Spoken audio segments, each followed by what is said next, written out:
एक गांव में रामू नाम का लड़का अपनी माँ और दादी के साथ रहता था। उसके पिता की मौत हो चुकी थी। उसकी दादी बहुत बुरी थी। वो हर समय मारकर बात करती थी। मेरे स्कूल के सारे बच्चे पिकनिक पर जा रहे हैं। मैं भी माँ से बोलता हूँ, माँ माँ मेरे स्कूल के सारे बच्चे पिकनिक पर जा रहे हैं, मुझे भी जाना है। अब मुझे बताओ मैं जा सकता हूँ या नहीं। बेटा, इसके लिए तो तुम्हें अपनी दादी से जाकर पूछना पड़ेगा। दादी अभी गांव में कहीं गई हुई हैं, तो चलो वहां पर चलते हैं, उनसे जाकर पूछते हैं। वो देखो, वो रही दादी। माँ जी, ये रामू बोल रहा है कि इसके स्कूल से बच्चे पिकनिक पर जा रहे हैं। तेरे को कुछ अकल वकल है कि नहीं? तू घर चल, मैं तेरे को बताती हूँ कि इसको पिकनिक पर भेजना है या नहीं। चल तू घर चल रहा, चल। घर में खाने को दाने नहीं और तू इसको पिकनिक पर भेजना चाहती है। माँ जी, मैं तो आपसे पूछ रही थी, अगर आपकी मर्जी है तो भेजो, नहीं मर्जी तो मत भेजो। सुनो मच्छर, हमारे घर में इतने पैसे नहीं हैं कि हम तेरे को पिकनिक पर भेज सकें, समझ आई ना? दोबारा मत इस बात को पूछ लेना हमारे से। मेरे पिताजी भी नहीं है और मेरी दादी भी मुझे कहीं भी नहीं जान देती। मैं स्कूल में मना कराता। तू भी मेरी बात कान खोल के सुन ले। इस तरह के सवाल लेके मेरे सामने मत आया कर, नहीं तो इतना मारूंगी ना कि नानी याद आ जाएगी तेरे को, समझ आई ना? अब रुक, तेरे को मैं बताती हूँ। हर नहीं वक्त आऊंगी मेरे माँ जी, सामने आ आगे से जाती मैं है नहीं उसको पूछने लेके। आऊंगी। वो और तो बच्चे ने बोल दिया तो मैं आ गई। मुझे माफ कर दो, मुझे मत मारो, मुझे मत मारो। हाँ, समझ ले इस बात को, दोबारा मत बोलना मुझे। एक तो मेरा पति नहीं है इस संसार में, ऊपर से माँ जी का भी समझ नहीं आता, ये हमें समझती क्यों नहीं है। क्या हुआ माँ, तुम अकेले में क्यों बोल रही हो? कुछ नहीं बेटा, कुछ नहीं। मेरा प्यारा बच्चा जमीन पर ही सो गया। दादी उसको बिस्तर पे सोने भी नहीं देती है। अरे मैं चलूँ, मुझे बाहर झाड़ू भी लगाना है, सारा काम अभी पड़ा हुआ है, नहीं तो माँ जी आके मुझे मारने लगेंगी। तूने काम खत्म नहीं किया ना, ले तो इसी काबिल है, ले ले।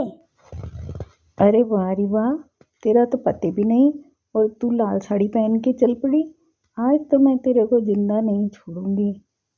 और सास उसको मारकर फटाफट उसकी लाश को ठिकाने लगा देती है। अब बेटा स्कूल से आता है और अपनी दादी से पूछता है, माँ कहाँ है? मुझे क्या पता तेरी माँ का, पता नहीं कहाँ कहाँ घूमती रहती है। मेरे पास आया तो मैं बहुत मारूंगी। मुझे बता दो मेरी माँ अरे चल कहाँ है, हट, मुझे दिमाग उससे खराब कर बात रखा करनी है, है, मुझे बेकार उससे हो तुम मिलना है। दोनों। वो पता नहीं कहाँ कहाँ घूमती रहती है। तेरे को पिकनिक पे जाना है, तुम दोनों को अकल ही नहीं है, घर में पैसे नहीं है और तुम्हें घूमने जाना है। दादी, तुम मुझे सिर्फ इतना बता दो, मेरी माँ कहाँ है? मेरी माँ कहाँ है? मेरी माँ कहाँ है? मेरी माँ कहाँ है? मैं यहाँ हूँ बेटे, तू क्यों परेशान हो रहा है? उठ उठ, शाबाश, मैं यहीं हूँ, कहीं नहीं गई मैं यहीं पर ही हूँ। चुप हो जा, चुप हो जा लाल मेरा, चुप हो जा। अरे ये कौन चुड़ैल आके बच्चे के पास खड़ी है? मैं तो भागू, कहीं मेरी बहू तो चुड़ैल नहीं बन गई। अरे मैं भागती हूँ, अरे भागो भागो भागो। बेटा अब मैं तेरे पास मैं ही रहूँगी। अब ये तेरी दादी तेरे पास कभी नहीं आएगी। मैं तेरे को पाल पोस के बड़ा करूँगी, तो चिंता बिल्कुल मत कर, बिल्कुल भी चिंता मत कर मेरे बच्चे। चल अब डांस करते खेलते। और फिर माँ की आत्मा इसी तरह उसके पास ही रहती थी, उसे पाल पोस के बड़ा कर रही थी और उस बच्चे को पता ही नहीं था कि उसकी माँ जा चुकी है। जब वो बच्चा बड़ा हो गया तब वो अपने बच्चे से बोली, बेटा मेरा जाने का समय आ गया, तेरी माँ तो कब की मर चुकी। बच्चा परेशान होकर इधर उधर देखता है और उसे माँ नहीं मिलती। अब मैं क्या करूँ, मुझे अकेला ही रहना पड़ेगा। मेरी माँ भी अब चली गई मुझे छोड़कर।